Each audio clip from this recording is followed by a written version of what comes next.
कांग्रेस के महासचिव सचिन पायलट ने आज एक प्रेस कॉन्फ्रेंस में केंद्र सरकार और जांच एजेंसियों पर गंभीर आरोप लगाए। पायलट ने कहा कि सीबीआई और ईडी केवल विपक्ष के खिलाफ कार्रवाई कर रहे हैं, जबकि वास्तविक मुद्दों पर ध्यान नहीं दे रहे। उन्होंने राहुल गांधी की भूमिका की सराहना की, जिन्होंने लोकसभा चुनाव में सरकार के घमंड को तोड़ा है। आइए एक नजर डालते हैं इस प्रेस कॉन्फ्रेंस पर। रिपोर्टें बहुत आती हैं, बहुत सी चर्चाएं हमेशा हम सुनते देखते रहते हैं, लेकिन ये तथ्यात्मक रिपोर्ट पर जो कार्रवाई होनी चाहिए थी उसमें विलंब हुआ है।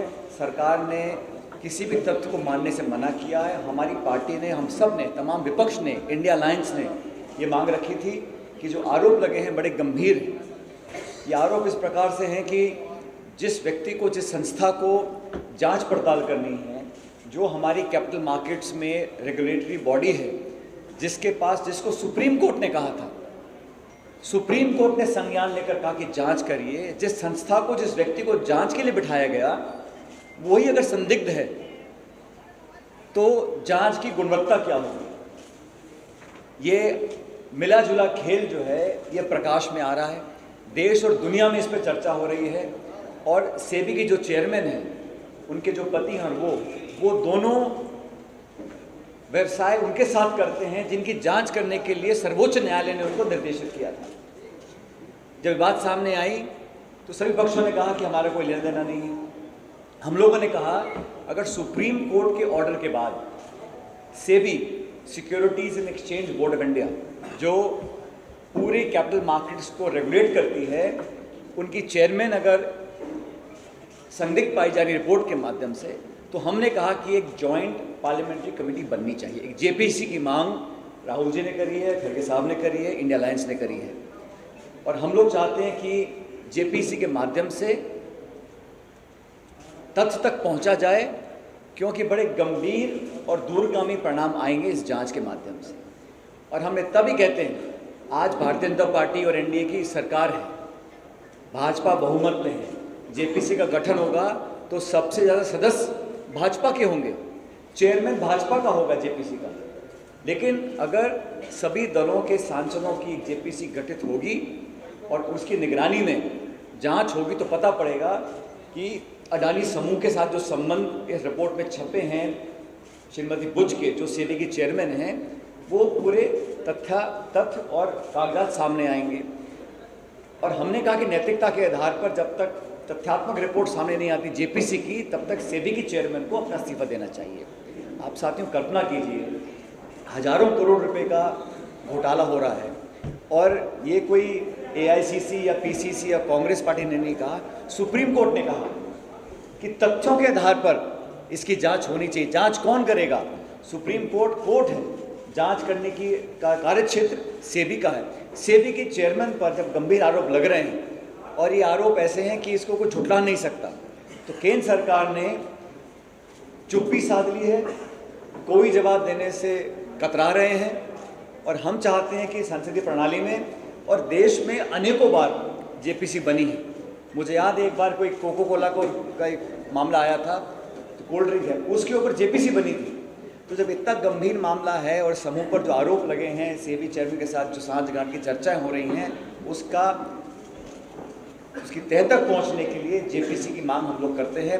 और मैं समझता हूं देश भर में हम चाह रहे हैं कि जो ये मिला जुला खेल चल रहा है, 10 साल से सरकार बहुत करती है पारदर्शिता की, ईमानदारी की, और आज भी वो अपने 10 साल के कार्यकाल की चर्चा ना करते हुए कांग्रेस और यूपीए, यहाँ तक कि नेहरू जी को बदनाम करने का काम करते हैं।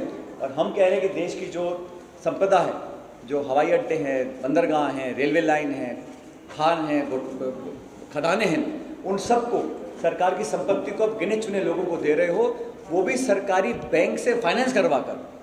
इसका हम लोग विरोध करते हैं। हम चाहते निवेश हो, उद्योग लगे, रोजगार बढ़े, लेकिन अपने चहितों को मनमाने दाम पर देश की संपत्ति आप कौड़ियों के दाम दे रहे हो, उसका हम लोग विरोध करते हैं।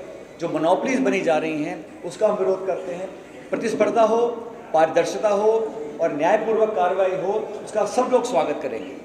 इसलिए बहुत ज़रूरी है देश की जनता को ये बताना और समझाना कि जेपीसी की मांग हम लोग करते हैं और केंद्र सरकार की नैतिक जिम्मेदारी बनती है कि वो इस जांच का गठन कर कर सच्चाई देश के सामने लेकर आए। और जो आरोप लग रहे हैं ये पहली बार नहीं लग रहे हैं, इससे पहले भी मामला उठा था, लेकिन चुनाव आ गए, मामला दब गया। अब दोबारा ये सारे बात उठी हैं। मुझे लगता है कि सरकार को अपने गिरबान में झांकना चाहिए और माननीय प्रधानमंत्री जो हमेशा ईमानदारी की बात करते हैं, अपने 10 साल में कहते हैं कोई घोटाला नहीं हुआ, अगर जांच ही नहीं होगी तो घोटालों का पता कैसे पड़ेगा? घोटाले तो तब पकड़े आते हैं जब आप जांच करें। आज जो जांच एजेंसीज हैं, ईडी है, सीबीआई है, इनकम टैक्स है, पुलिस प्रशासन है, उनका एकमात्र काम है विपक्ष को टारगेट करो, जिनसे हमारी वैचारिक असहमति हो उनका शोषण करो, उनका चरित्र हनन करो, उनको बदनाम करने की कोशिश करो, मुख्यमंत्रियों को आप जेल में डाल दें, कांग्रेस पार्टी के बैंक के खाते आप सीज कर दें, विरोधियों को कुचलने के लिए, आवाज़ को दबाने के लिए सब सारे तंत्र का दुरुपयोग करें। पूरी सरकार की ताकत सिर्फ इस बात में लगी है कि विपक्ष की आवाज़ को दबाएं। लेकिन जनता ने इस लोकसभा चुनाव में जो परिणाम दिए हैं और खासकर उत्तर प्रदेश में, उत्तर भारत में जो परिणाम आए हैं, वो बतलाते हैं कि ये जो दबाव और शोषण और आक्रमण की जो राजनीति थी उसको लोगों ने पसंद नहीं किया है।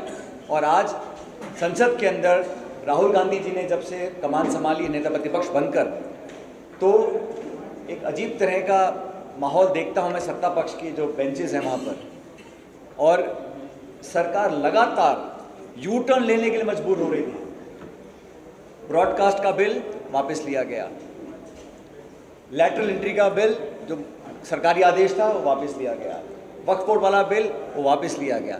तो सरकार का जो घमंड और अहंकार था उसको राहुल जी ने फ्रंट फुट पर आकर आईना दिखाया है, देश की जनता की आवाज़ को उठाया है और सच्चाई की बात कर रहे हैं। इसलिए बार बार ये वो सरकार है जो 3 काले कानून बनाती किसानों के खिलाफ, फिर 1.5-2 साल तक किसान धरना देते हैं, सैकड़ों लोगों की जान जाती है, उसके बाद मजबूरन विड्रॉ करते हैं। तो ये सिर्फ मनमानी करने का जो तरीका था उस पर लोगों ने पाबंदी लगाई है। और मैं धन्यवाद करना चाहता हूँ उत्तर प्रदेश और देश की जनता का कि जो परिणाम आए हैं ये हमारे लोकतंत्र के लिए बहुत उत्साह वाले परिणाम है। और लोगों ने बता दिया कि जिस प्रकार की राजनीति 10 साल चली देश के अंदर, जो एक तरफा कार्रवाई होती थी, उस पर कुछ लगाना पड़ेगा। इसलिए हम पुरजोर मांग करते हैं कि जेपीसी का गठन हो और सेबी की जो चेयरमैन साहिबा हैं, जो 17 में मेंबर बनी थी और 2022 में अध्यक्ष बन गई थी, उनको इस्तीफा देना चाहिए, क्योंकि आप उस पद पर बैठकर न्याय नहीं कर सकते। जब आप पर इतने गंभीर आरोप लगे हैं जिसको झुटला भी नहीं आप रहे हैं, तो आप न्याय नहीं कर सकते। सुप्रीम कोर्ट का आदेश था, उसकी पालना होनी चाहिए, जेपीसी का गठन होना चाहिए। और हम लोग संसद के अंदर और संसद के बाहर लगातार सरकार पर दबाव बनाएंगे। हमारी मांग बहुत वाजिब है और जायज़ है। और करोड़ों में से छोटे निवेशक हैं देश में जिनको नुकसान उठाना पड़ता है, जिनकी निगरानी के लिए, जिनके देख रेख के लिए सेबी का गठन किया था, आज अगर वही संदिग्ध हैं, उन्हीं पर आरोप लग रहे हैं, उन्हीं पर मलियामेट करने का अगर मामला आ रहा है तो न्याय नहीं हो सकता। इसलिए जांच होनी चाहिए और एकमात्र जो निष्पक्ष जांच हो सकती है वो जेपीसी करे, ऐसा आग्रह हम लोग करते हैं। और मुझे लगता है कि सरकार को जैसे बाकी चीज़ों पे इन्होंने यू टर्न लिया है, अपनी जिद छोड़कर जेपीसी का गठन केंद्र सरकार को करना पड़ेगा। इसके अलावा आप जानते हैं कि आज देश में अलग अलग संगठनों ने भारत बंद का ऐलान किया है। और ये भारत बंद एक राजनीतिक कार्यक्रम नहीं है, गैर राजनीतिक जो अलग अलग संगठन पूरे देश भर में हैं, उन्होंने देखा कि पिछले 10 साल से हमेशा ये सुगबुगाहट केंद्र सरकार के माध्यम से सुनने को मिलती थी कि कहीं ना कहीं दलित, आदिवासी, पिछड़े, गरीब, शोषित, किसान, इन सब लोगों के जो हित हैं उनको केंद्र सरकार सुरक्षित नहीं रख सकती है। और पिछले चुनाव में भी बात बहुत ज़ोर शोर से उठी थी कि कहीं ना कहीं अत्यधिक बहुमत पाकर देश के संविधान के साथ ये लोग छेड़छाड़ करना चाहते हैं। ये मैं नहीं कह रहा हूँ, ये देश के लोगों ने कहा और ये बहुत व्यापक चर्चा पूरे देश में हुई थी। आरक्षण से छेड़छाड़, आईएएस में लैटरल एंट्री, संविधान पर पुनर्विचार करना, और सत्ता पक्ष के बैठे हुए जिम्मेदार लोगों ने कई बार कहा कि दोबारा से पुनर्गठन होना चाहिए, संविधान में संशोधन होना चाहिए, और लोगों को एक असहजता महसूस हुई। इसीलिए चाहे हमारे दलित भाई बहन हों, आदिवासी भाई बहन हों, उन सबको कहीं ना कहीं लगता है कि सरकार के रहते हमारे दूरगामी हितों की रक्षा लोग नहीं कर सकते और कहीं ना कहीं ये आज या भविष्य में हमको नुकसान पहुंचाने की नीयत रखते हैं। नहीं तो क्या वजह पड़ी है, मुझे बताइए। जब मनमोहन सिंह के प्रधानमंत्री थे, 10 साल हमारी सरकार थी, कभी इस प्रकार का इतना बड़ा व्यापक बंद किया किसी भी संगठन ने, किसी भी समाज ने आज तक? मैं माननीय सुप्रीम कोर्ट के आदेशों पर टिप्पणी नहीं करूंगा, लेकिन बड़ा गंभीर मुद्दा है।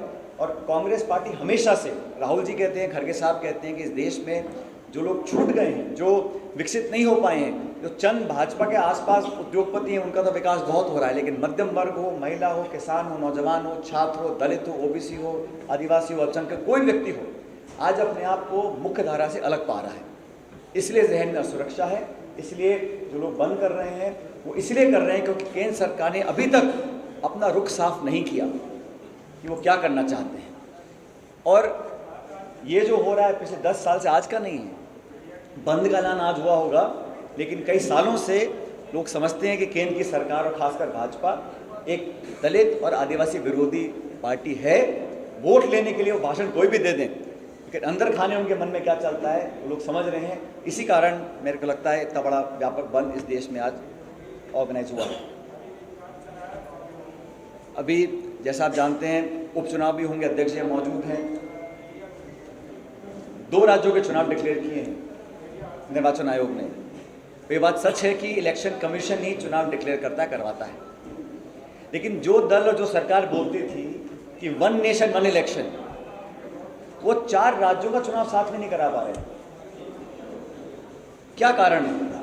10 उपचुनाव राजस्थान उत्तर प्रदेश में होने थे, 6 राजस्थान में होने हैं, लोकसभा के चुनाव पेंडिंग है, तो सब डिले कर रहे हैं। अपनी सुविधा अनुसार ऐसा माहौल निर्मित नहीं कर पा रहे हैं ताकि निर्वाचन आयोग एक साथ 4 राज्यों का चुनाव कर पाए। जहाँ जहाँ भी उपचुनाव होंगे वहाँ पर भारी बहुमत के साथ कांग्रेस पार्टी और इंडिया अलायंस जीत कर आए।